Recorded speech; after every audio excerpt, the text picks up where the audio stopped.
Hi viewers, now we have to discuss about the golden source of accounting.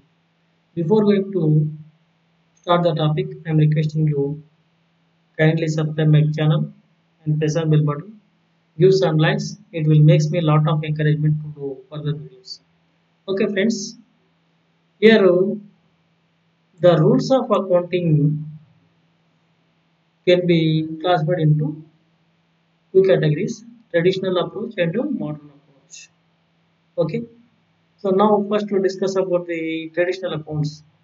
So as earlier we discussed about the types of accounts, there are three types of accounts: personal account, real account, and nominal account. So for personal account, first case, debit the receiver. So business నుంచి ఎవరైతే benefit పొందుతున్నారో వాళ్ళను receiver అని చెప్తున్నాము, వాళ్ళ account కు debit చేయాలి. Next credit the giver, the person those gives some benefit to the business, that person is treated as the giver of the account. So business కి అయితే ప్రయోజనం ఇస్తున్నారు వాళ్ళని ఇక్కడ క్రెడిటర్ అని చెప్తున్నాం, వాళ్ళని క్రెడిట్ చేయాలి. Okay, next real accounts. These are the accounts related to the assets.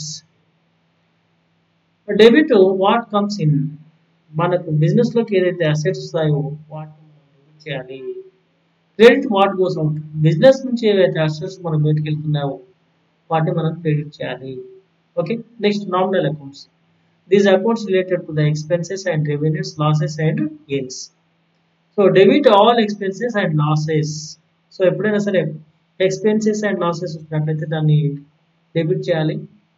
Next incomes generate అయ్యి గెయిన్స్ వచ్చినట్లయితే దాన్ని క్రెడిట్ చేయాలి. Okay, next according to the modern approach, here we are in the types of accounts. 5 types చెప్తున్నాము. వాటిలో మొట్టమొదటి assets అని చెప్తున్నాము. ఒకవేళ అసెట్ వాల్యూ ఇంక్రీజ్ అయితే మనం ఏం చేయాలి, డెబిట్ చేయాలి.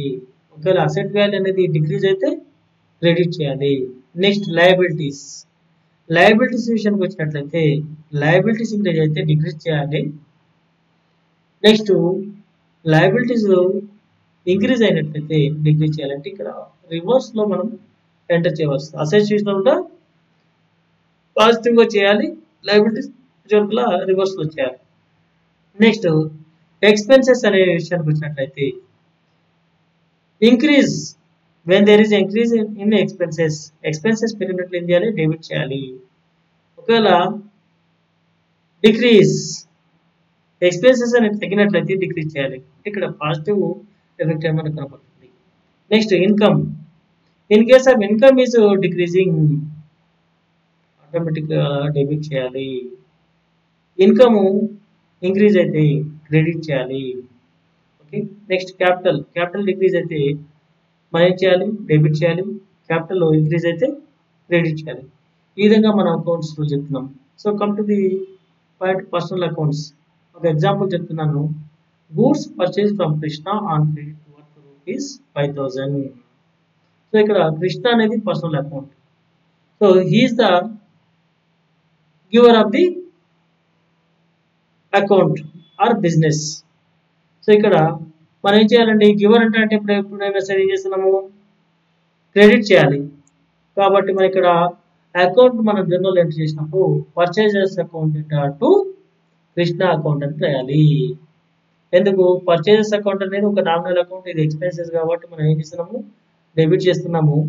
అదేవిధంగా కృష్ణ అకౌంట్ అనేది గివర్, బెనిఫిట్ గివర్ కాబట్టి ఆయన క్రెడిట్ చేయడం అనేది జరుగుతుంది. Next cash paid to Krishna. Okay, so ఇక్కడ బెనిఫిట్ ఎవరు పోతుందండి, కృష్ణ. కృష్ణ బెనిఫిట్ అనేది తీసుకుంటాం కాబట్టి రిసీవర్ అకౌంట్ అని చెప్తున్నాము. Krishna account data to cash account అని రాస్తున్నాము. ఓకే, సో క్యాష్ అకౌంట్ అనేది మనకి ఇక్కడ రియల్ అకౌంట్ అసెట్స్ సంబంధించింది కాబట్టి క్యాష్ అనేది బయటకు వెళ్తుంది కాబట్టి క్రెడిట్ చేస్తున్నాము. కృష్ణ అకౌంట్ అనేది బెనిఫిట్ పొందుతున్నాడు కాబట్టి అతనికి డెబిట్ చేయడం అనేది జరుగుతుంది. Next third example, furniture sold to Mahesh on credit. So here the journal entry is Mahesh account data to furniture account.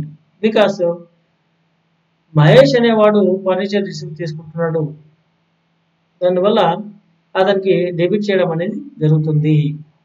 Next furniture అనేది ఒక అసెట్ కాబట్టి అది బయటికి వెళ్ళిపోతుంది కాబట్టి దాన్ని క్రెడిట్ చేస్తున్నాం. నెక్స్ట్ కేసు రియల్ అకౌంట్స్, అంటే అసెట్స్ సంబంధించిన అకౌంట్ని ఎక్కడ ఏమంటున్నాము, రియల్ అకౌంట్ అంటున్నాం. First example, cash received from Ramesh. So cash account, cash అనేది మనకు ఒక అసెట్ కాబట్టి ఇది మనకు డెబిట్ చేయాలి కాబట్టి cash account to Ramesh account. ఎవరైతే బెనిఫిట్ పొందుతున్నాడు కదా అతనికి ఏం చేస్తున్నాడు అండి, క్రెడిట్ చేయడం అనేది జరుగుతుంది. Okay, next machinery purchase for cash 60,000. Here the entry is machinery account data to cash account. So ఇక్కడ both assets are assets nature. So real accounts అని చెప్తున్నాం. మిషన్ అకౌంట్ లోపల మనకు వస్తుంది కాబట్టి మనం ఏం చేస్తున్నాం, వాట్ కమ్స్ ఇన్ డెబిట్ అంటున్నాము. క్యాష్ అనేది బయటికి వెళ్ళిపోతుంది, వాట్ గోస్ అవుట్ క్రెడిట్ చేయడం జరుగుతుంది. సో మిషనరీ అకౌంట్ డేటా 6,000 టు క్యాష్ అకౌంట్ 6,000 అని రాయడం జరుగుతుంది. Next old furniture sold for cash. So ఇక్కడ క్యాష్ అనేది మనకు లోపలికి వస్తుంది. సో ఎప్పుడైతే మనకు వస్తుందో వాట్ కమ్స్ ఇన్ అంటున్నాం కాబట్టి మనకి ఏం చేయాలి, డెబిట్ చేయాలి. Cash account data to furniture account. Furniture అనేది బయటికి వెళ్తుంది కాబట్టి ఇక్కడ మనకు ఫర్నిచర్ అకౌంట్ కు క్రెడిట్ చేయడం అనేది జరుగుతుంది. ఇక్కడ both accounts are real accounts అని చెప్పడం జరుగుతుంది. Next nominal accounts. Salary paid to manager Krishna ₹5,000. So salary account data to cash account. So ఈ రిప్రజెంటేటివ్ అకౌంట్ కాబట్టి నామినల్ అకౌంట్ అనేది మన సాలరీ అనేది ఉంటుంది కాబట్టి ఇది ఎక్స్పెన్స్ కాబట్టి దాన్ని ఏం చేస్తున్నాము, all expenses should be debited అని చెప్పాం కాబట్టి salary account data to cash account. ఇది ఏది, నామినల్ మన రియల్ అకౌంట్. క్యాష్ బయటకు వెళ్ళిపోతుంది కాబట్టి మనకి ఏం చేస్తాము, క్రెడిట్ చేయడం అనేది జరుగుతుంది. సో ఇన్ దిస్ కాంటెంట్ మనకి ఎట్టేమంటాము, salary account data to cash account అనేది 5,000 అమౌంట్ అనేది రెండు అవుతుంది. Okay, with this I'm concluding this topic friends. Okay, thank you.